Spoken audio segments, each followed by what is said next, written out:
Most important adjustment of dissolution. Most important adjustment of dissolution is realization expenses. बहुत बार courts में ऐसा हुआ है 6 मार्क्स का डिसोल्यूशन आता है, कभी कभी कभी 8 पे आता है, बट मैं कह रहा हूँ कि कभी कभी ऐसा हुआ है कि पूरा क्वेश्चन ही सिर्फ रियलाइजेशन एक्सपेंसेस पे आ गया 6 मार्क का। आपने इतने सारे कॉन्सेप्ट्स करे, सब कुछ करा, सर मुझे सब कुछ आता है, बस रियलाइजेशन एक्सपेंसेस में थोड़ी प्रॉब्लम है, और उन्होंने क्या किया, पूरा क्वेश्चन ही रियलाइजेशन एक्सपेंसेस पे दे दिया। पॉइंट, कोई भी कॉन्सेप्ट वीक मत छोड़ना, क्या पता उसी कॉन्सेप्ट पे पूरा क्वेश्चन बन जाए। वो सारे कॉन्सेप्ट्स चेक नहीं कर सकते एग्जाम में, लिमिटेड कॉन्सेप्ट्स चेक करते हैं, वो कुछ भी हो सकते हैं। आपका एक भी कॉन्सेप्ट कमजोर नहीं रहना चाहिए, क्योंकि अक्सर वही आता है जो हमें लगता है कि हमारा वीक था। 100% सब कुछ परफेक्ट होना चाहिए, जो वीक है उसको बार बार करो, परफेक्ट हो जाएगा। Most important adjustment realisation expenses. सुनने पे ध्यान देंगे। रियलाइजेशन एक्सपेंसेस का मतलब क्या है? आप फर्म डिसॉल्व कर रहे हैं, हो सकता है आपको वैल्यूअर्स अपॉइंट करने पड़े, कुछ भी प्रोसेस हो सकता है, लीगल फॉर्मेलिटीज हो सकती हैं, कुछ भी कॉस्ट इन्वॉल्व हो सकती है, be it transportation cost as well, कि सामान इधर उधर करने में कुछ भी हो सकता है, उसको बोला जाता है रियलाइजेशन एक्सपेंसेस। Realisation expenses. तो चलो पहले मैं आपको कहानी सुनाता हूं, फिर हम एक्चुअल कॉन्सेप्ट पे आएंगे, ठीक है? Treatment of realisation expenses. दो केसेस हो सकते हैं रियलाइजेशन एक्सपेंसेस में। Case 1, when the expenses are to be borne, when the expenses are to be borne by the firm. कौन बेयर कर रहा है एक्सपेंसेस? फर्म। एक ये केस हो सकता है। दूसरा केस क्या हो सकता है? when the expenses, कौन से एक्सपेंसेस की बात हो रही है? ऑब्वियसली बात है realisation expenses. when the expenses are to be borne, when the expenses are to be borne by a partner. अब हमें कैसे पता चलेगा कि किसने बेयर करना है? वो तो हमें क्वेश्चन ही बताएगा ना। तो या तो फर्म बेयर कर रही होगी या पार्टनर बेयर कर रहा होगा। अब एक एक करके बात करते हैं। पहले हम बात कर रहे हैं केस 1 की। when the expenses are to be borne by the firm, इसका मतलब क्या होता है कि जो भी खर्चा होगा रियलाइजेशन का, किसको बेयर करना है? फर्म को। बेयर तो फर्म को करना है, बट हुआ क्या? क्या फर्म ने पे करा या पार्टनर ने पे करा? बेयर करना की लायबिलिटी किसकी है और पे कौन कर रहा है, तो अलग बातें होती हैं। फर्म की लायबिलिटी थी, फर्म ने पे कर दी। जैसे क्रेडिटर्स हैं, फर्म की लायबिलिटी होती है, तो उसमें दो केसेस हो सकते हैं ना, कि पे किसने करी? फर्म ने पे करी तो रियलाइजेशन टू कैश और बैंक। पार्टनर भी तो पे कर सकता है, तो उसकी एंट्री क्या होती है? Realisation to partners capital account. Yes और नो? तो बॉन्ड का मतलब क्या है? हु इज लायबल, किसकी लायबिलिटी है? तो अगर केस 1 करें, if the expenses are to be borne by the firm और इट इज फर्म्स लायबिलिटी, इसमें क्या सब केसेस हो सकते हैं? पेड बाय द फर्म, मतलब किसकी लायबिलिटी थी? फर्म की। किसने पे करे? फर्म ने। तो एंट्री क्या होगी? Realisation account debited to cash और बैंक। जो अभी तक हम लायबिलिटी पेमेंट की एंट्री कर रहे थे, रियलाइजेशन अकाउंट डेबिट क्यों रहा है? क्योंकि फर्म के खर्चे बढ़े, एसेट्स कम हो गए। कोई भी डाउट? और दूसरा केस क्या हो सकता है? If it is paid, paid by a partner, paid by a partner. ध्यान से देखेंगे। पेड बाय अ पार्टनर, तो एंट्री क्या होगी? Realisation account debited to partners capital account. Realisation account debit क्यों हुआ? क्योंकि फर्म के एक्सपेंसेस बढ़े। जब आप कॉन्सेप्ट कॉपी कर रहे हैं तो प्लीज ये सब रूल्स लिखना बेटर है। तो सर हमें पता है क्यों डेबिट, अरे यार प्लीज मैं लिख रहा हूँ ना, तो नोट्स बनाते वक्त कंप्लीट जो मैंने लिखा है वो एज इट इज कॉपी करना, क्वेश्चन सॉल्व करने वक्त ये सब जरूरत नहीं होती। पार्टनर्स कैपिटल अकाउंट क्रेडिट क्यों हो रहा है? कैपिटल इंक्रीज हो रही है। Why? Liability of the firm is being paid by the partner, yes or no? Therefore liability of the firm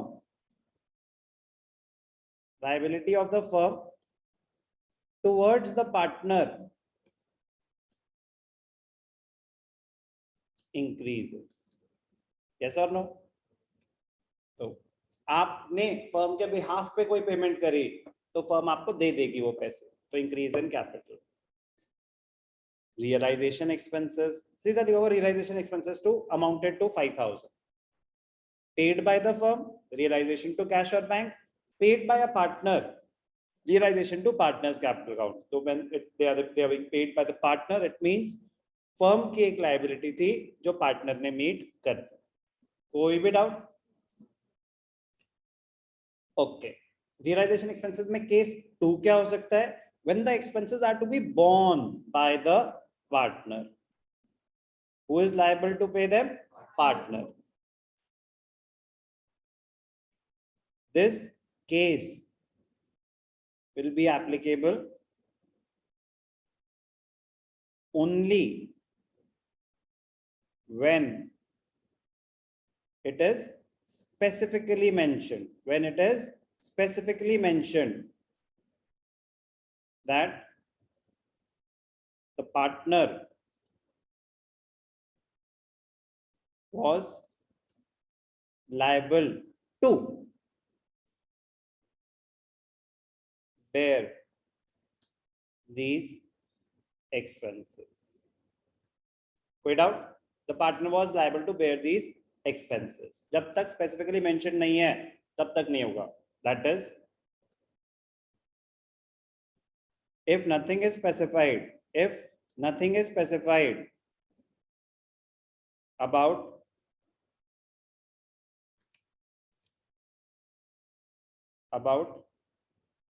who will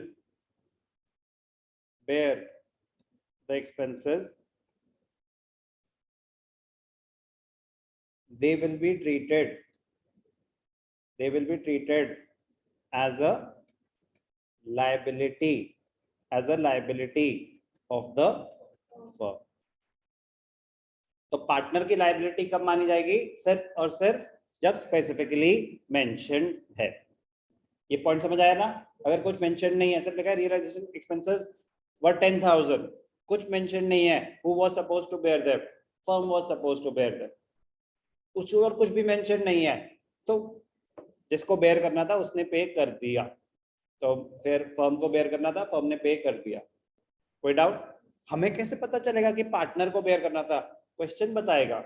हमें कैसे पता चलेगा कि पार्टनर ने पे करा? क्वेश्चन बताएगा। बात समझ आई?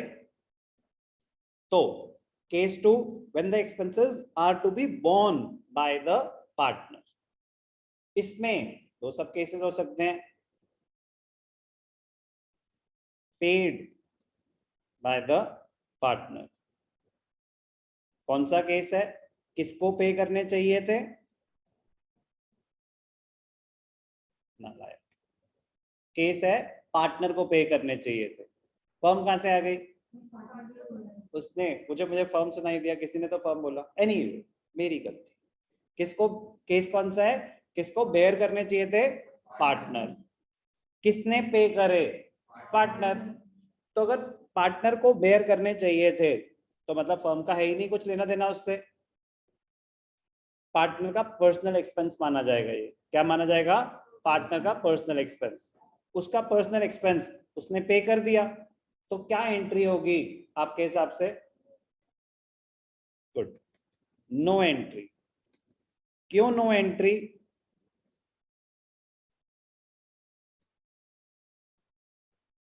it will be treated as if personal expenses of the partner were paid by the partner in his personal capacity. That is, firm's money was not used. Firm की लाइबिलिटी थी नहीं, firm के पैसे use ही नहीं हुए, तो firm को इससे कोई लेना देना ही नहीं है. यस और नो? किसकी लाइबिलिटी? पार्टनर की. किसने पे करी? No entry. उसने अपने घर का बिजली का बिल दिया, वैसे मान लिया जाएगा, क्योंकि अब अगर लिखा है कि expenses are to be borne by the partner, तो वो उसके पैसे पर्सनल एक्सपेंसेस हो गए, उसने पे कर दिए, तो हमें उससे कोई लेना देना नहीं है.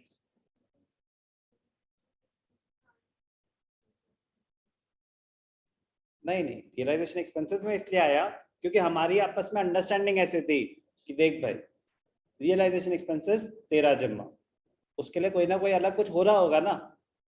तो क्वेश्चन बता रहे ना कि आपका जिम्मा है, कोई इंटरेस्टिंग कुछ आपने कुछ भी मतलब आपस में कोई अंडरस्टैंडिंग रही होगी, आपको कुछ मिल रहा होगा, आपको कुछ भी हो सकता है. Why should we go beyond the lines?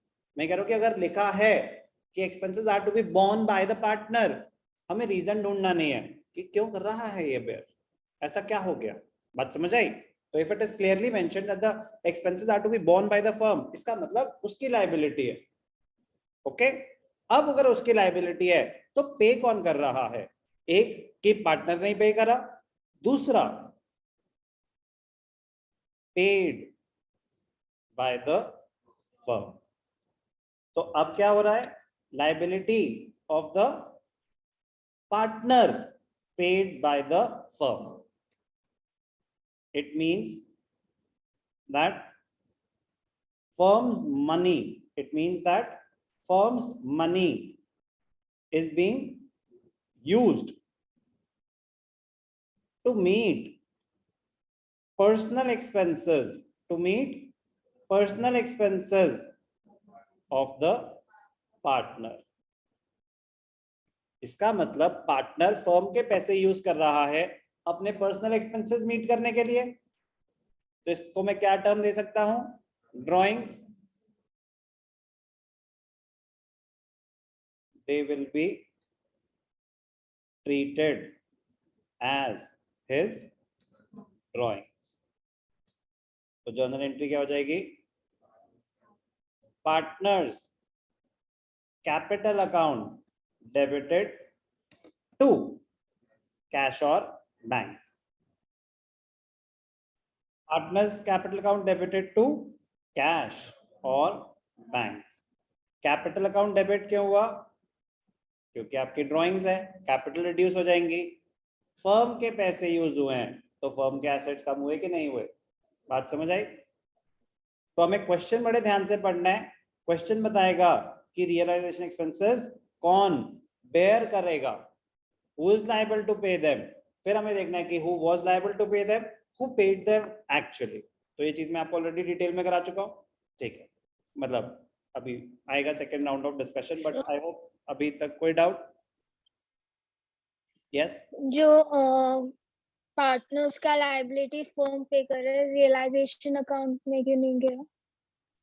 Good point कि सर पार्टनर की लायबिलिटी फर्म पे कर रहा है तो रियलाइजेशन अकाउंट क्यों नहीं यूज हो रहा? रियलाइजेशन अकाउंट का नेचर क्या है? Nominal account. Debit all expenses and losses, credit all incomes and gains. क्या फर्म का एक्सपेंस है या पार्टनर का एक्सपेंस है? पार्टनर को. तो फर्म अपना एक्सपेंस क्यों माने?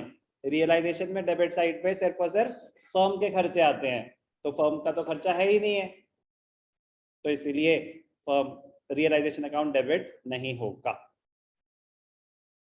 क्लियर? Okay sir. चलो लिख भी देता हूं. Realisation account will not be debited in this case as these are partners personal expenses and not an expense of the firm. Clear? ठीक है ना? चलो अब एक बड़ा इंटरेस्टिंग पॉइंट, ठीक है, रियलाइजेशन एक्सपेंसेस की कहानी जितनी पता होनी चाहिए पता चल गई।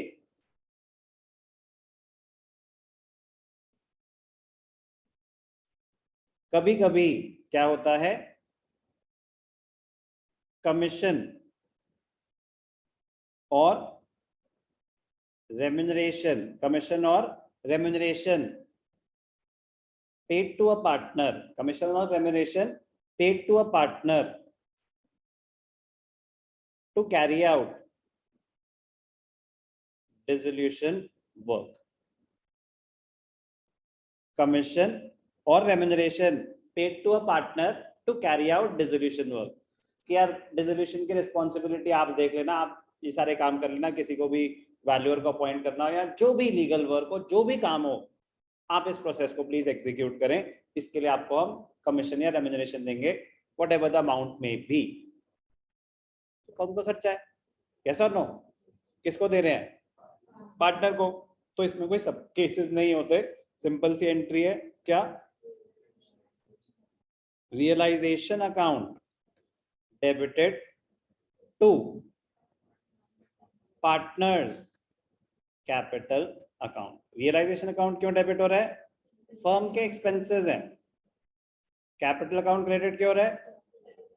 हम उसको पैसे नहीं देते, उसका कैपिटल में ऐड कर देते हैं, क्योंकि बाकी तो देने है ना भाई, ये दे देंगे आपको, ठीक है ना? 10,000 और दे देंगे तो वो कैपिटल में ऐड कर दिए, क्रेडिट कर दिए, पेमेंट पूरी एक साथ हो जाएगी। एंट्री क्लियर है? तो सर यही तो रीजन है ना कि अगर हमने पार्टनर को कमीशन और रेम्यूनरेशन दी, इसका मतलब ये इम्प्लाइड हो गया ना कि he has to carry out the dissolution work, he or she has to carry out the dissolution work. इसका मतलब the partner will be liable to meet all the expenses, yes or no? Not at all, not at all. तो ध्यान से देखना क्या बोल रहा हूं।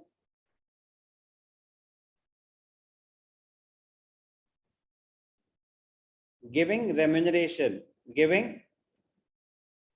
commission or remuneration, giving commission or remuneration to a partner does not imply that the partner has to bear the realization expenses। कह रहा ऐसा कुछ भी नहीं है। कह रहे भाई साहब वो आपको एक्स्ट्रा सर्विस प्रोवाइड कर रहा है, मतलब वो लाएगा ना, सबको अरेंज करेगा, मेहनत कर रहा है ना एडिशनल, उसके लिए कमीशन दी है। अब अगर कोई खर्चा हो गया तो ये थोड़ी ना हुआ इसका मतलब कि वो खर्चा पार्टनर बेयर कर देगा। गिविंग कमीशन और remuneration to a partner does not imply, मतलब ये इम्प्लाइड नहीं होगा कि अगर कमीशन है, मतलब अगर लिखा है क्वेश्चन में हम इसको कमीशन दे रहे हैं for carrying out the dissolution work, लिख तो दिया sir for carrying out the dissolution work, तो it is implied that he will, the partner will bear the expenses. कह रहे नहीं, इट इज नॉट इम्प्लाइड। कह रहे वो तो एक सर्विस प्रोवाइड कर रहा है एडिशनल, उसके लिए उसको कमीशन और रेम्यूनरेशन दी जा रही है। ओके, तो कमीशन की एंट्री यही रहेगी, realisation to partners capital account. उसके बाद यही रूल अप्लाई होगा कि क्या मेंशन्ड है, किसने बेयर करना है। लिखा है कि partner has to bear the expenses, तो पार्टनर बेयर करेगा। कुछ मेंशन नहीं है उसके बाद, तो वो फर्म की ही लायबिलिटी मानी जाएगी। Paying commission to a partner does not imply that the partner is supposed to bear the expenses. ध्यान से देखेंगे एक सेकेंड, तो मैं इसको क्लोज कर सकता हूं। नया का कहां से आ गई highlight. Giving commission or remuneration to partner does not imply that he has to bear the expenses.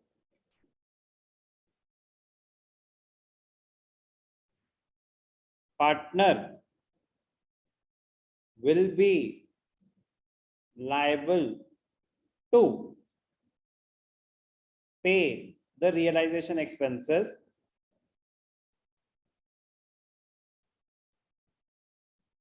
only if it is specifically mentioned. Only if it is specifically mentioned. कोई भी डाउट? क्लियर है? Same point बोला मैंने आपको, ठीक है। अब सारी कहानी एक बार दोबारा बताऊंगा, दिमाग में छप जाएगी, बट थोड़ा सा फास्ट, ठीक है ना? चल, when the realization expenses are to be borne by the firm, तो मैंने बताया दो केसेस हो सकते हैं, expenses borne by the firm, expenses borne by the partner. Case 1, when the realization expenses are to be borne by the firm, मतलब क्या हुआ? Expenses to be borne by the firm means that the firm is liable to pay these expenses. They are liable to pay, but it is not necessary that they actually pay them or not. If they actually pay, if the firm pays the expenses, तो entry क्या हो जाएगी? Realization account debited to cash or bank. If a partner pays these expenses, it means that the liability of the firm is being paid by the partner. तो entry क्या हो जाएगी? Realization to partner's capital account. Case 2, when the realization expenses are to be borne by the partner, it means that it is a personal liability of the partner to pay these expenses.